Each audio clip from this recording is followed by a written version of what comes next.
Salam rahayu-rahayu buat saudaraku sekalian yang ada di mana saja. Saudaraku, kali ini saya akan menjawab pertanyaan dari saudara-saudara kita dan sekaligus memberikan edukasi tentang ilmu santet. Karena banyak saudara kita itu yang bertanya, apakah ilmu santet itu benar-benar ada? Begini ya saudaraku, sebenarnya ilmu santet itu ada saudaraku. Meskipun orang yang punya itu tidak mau mengaku, karena ada alasannya saudaraku. Dan dulu juga sempat viral ya saudaraku ya. Dan banyak di channel-channel YouTube sekarang itu bikin konten yang menantang dukun santet. Dan dulu juga setan merah itu viralnya juga ya. Sebenarnya kata dia itu tidak percaya, namun dia tahu santet itu tahu saudaraku. Dia nggak percaya, tapi santet itu dia tahu. Dan dia juga setan merah itu menantang dukun santet. Begini ya saudaraku, kalau diamati dari bicaranya itu, dia itu sebenarnya pengen belajar santet saudaraku. Namun setan merah itu mungkin gagal untuk menemukan gurunya. Itu yang pertama. Dan yang kedua, itu sebenarnya saudaraku ya, pasti ada niat terselubung. Karena apa? Karena barang siapa yang mengakui punya ilmu santet itu akan kena undang-undang saudaraku. Dia kena pasal. Makanya setan merah itu menantang-nantang dukun santet karena itu saudaraku. Mau dijadikan uang bahasanya kalau ada yang mengaku bisa. Kalau dia tidak mau, bahasanya kalau dia kepengen belajar tapi tidak mau mengajari, pasti ujung-ujungnya akan dimintai uang. Kalau tidak dimintai uang ya mau dilaporkan. Karena itu tadi saudaraku, ada undang-undangnya. Barang siapa yang merasa punya ilmu santet, kalau mengaku dia akan kena undang-undang itu sendiri. Orang seperti itu sebenarnya itu malah bajingan saudaraku, parah. Dia berpura-pura kepengen memberikan edukasi, namun setan merah itu ternyata bajingan bahasanya. Dan akhirnya yaitu memfitnah dukun, para dukun. Padahal dukun itu bahasanya suatu profesi ya. Karena itu kan sebutan sih saudaraku ya. Kalau di Jawa itu sebutan dari orang-orang kampung. Contoh orang yang mampu menolong orang yang melahirkan dipanggil dukun bayi. Orang yang menyunat itu saudaraku ya, itu dukun sunat. Kalau sekarang kan ada dokter sunat itu saudaraku. Itu suatu profesi. Tapi kalau dibilang dukun itu kalau nggak nyabul nipu, orang seperti itu lebih bajingan bahasanya. Harus hati-hati juga saudaraku ya. Karena apa? Karena kita hidup itu saling menghormati, saling menghargai selama tidak dirugikan ya. Sebenarnya ya gak usahlah mengganggu orang lain bahasanya. Kalau dia mau memberikan edukasi, berikanlah edukasi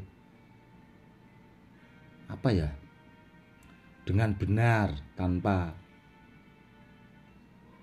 ya menjatuhkan orang lain. Dulu itu sebenarnya ya banyak sih sesepuh-sesepuh itu malah minta nasihat, sebenarnya sih mau dikasih pelajaran, namun ya saya bilang dibiarkan aja lah, seperti itu. Dan kalau di konten-konten Saudaraku ya, itu tadi banyak yang menantang dukun santet itu ya sebenarnya sekedar konten Saudaraku. Seandainya ada dukunnya ya dukunnya itu pura-pura Saudaraku, pura-pura. Karena ya di konten itu tadi, karena kalau orang yang punya Saudaraku nggak bakal mengaku, karena itu tadi Saudaraku, dulu itu ada undang-undang yang melarang. Karena sifatnya santet itu menyakiti tanpa menyentuh. Jawabannya itu Saudaraku ya, buat saudara-saudaraku yang banyak bertanya lewat WA, sebenarnya dari dulu sih sampai kemarin ada juga, apakah sebenarnya ilmu santet itu ada Saudaraku. Dan seandainya kalau menurut setan merah itu santet itu lewat racun, sebenarnya gini Saudaraku ya, kalau lewat racun itu bahasanya itu jenisnya ya setahu saya itu adum bahasanya. Kalau orang-orang dahulu bilang itu namanya adum. Jadi bisa lewat makanan, minuman, itu di daerah dekat-dekat sini juga ada Saudaraku, zaman dulu itu dekat-dekat daerah sini itu dulu ada. Itu ya seperti itu Saudaraku, bisa lewat minuman, tapi jenisnya racun santetnya. Makanya kalau punya tanduk kambing hutan atau ya jenis itulah, mau dibikin cincin atau pipa rokok itu bisa, selama kita bawa itu Saudaraku. Seandainya kita mau apa ya, santet yang jenis racun atau adum itu tadi, itu gelas atau piring yang kita pegang yang sudah ada adumnya. Contoh terkadang kan kita bertamu ke tempat orang lain itu disuguhi minuman atau makanan seperti itu Saudaraku. Itu kalau orang-orang seperti itu punya adum ya, kalau bahasa kita itu bertamunya kurang pas, mungkin agak sedikit terlalu nggak punya unggah-ungguh, terkadang diuji coba seperti itu Saudaraku. Namun kalau kita punya tanduk kambing hutan itu biasanya piring atau gelas itu pecah, jadi kita itu bisa lolos bahasanya, atau ya aman, seperti itu Saudaraku. Karena jenis santet itu banyak Saudaraku, banyak jenisnya, banyak, dan sampai sekarang itu masih dipelajari. Kalau zaman dulu sebenarnya itu ilmu seperti itu digunakan, atau orang yang belajar seperti itu biasanya orangnya juga tersakiti Saudaraku. Mungkin dulunya orang itu banyak dihina orang atau dicaci maki orang, akhirnya orang itu nekat belajar ilmu santet itu, akhirnya dibuat balas dendam. Dan sampai sekarang banyak juga Saudaraku orang-orang yang memiliki atau yang mempunyai ilmu santet itu. Sebenarnya itu tadi Saudaraku, kalau ditanya alasannya dan banyak dikontenkan orang nantang-nantang dukun santet, nggak bakal ada yang mau ngaku Saudaraku, karena itu tadi ada undang-undangnya, dia akan kena pasal. Oke, seperti itu ya Saudaraku. Semoga Saudaraku paham. Sebenarnya intinya Saudaraku ya, kalau kita itu baik sama orang, saya sudah sering berpesan, saling menghormati, itu insya Allah kita akan baik pula. Namun kalau kita itu bahasanya kurang sopan sama orang, apalagi menyaji maki orang seenaknya, ya seandainya di sana orang, mungkin orang itu juga saking gregetan bahasanya, saking tidak terimanya lah bahasanya, seperti itu. Intinya kita selalu berbuat baik.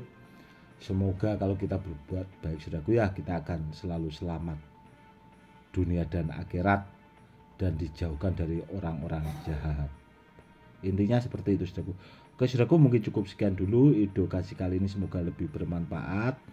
Salam rahayu-rahayu, salam hormat saya Gus Edi.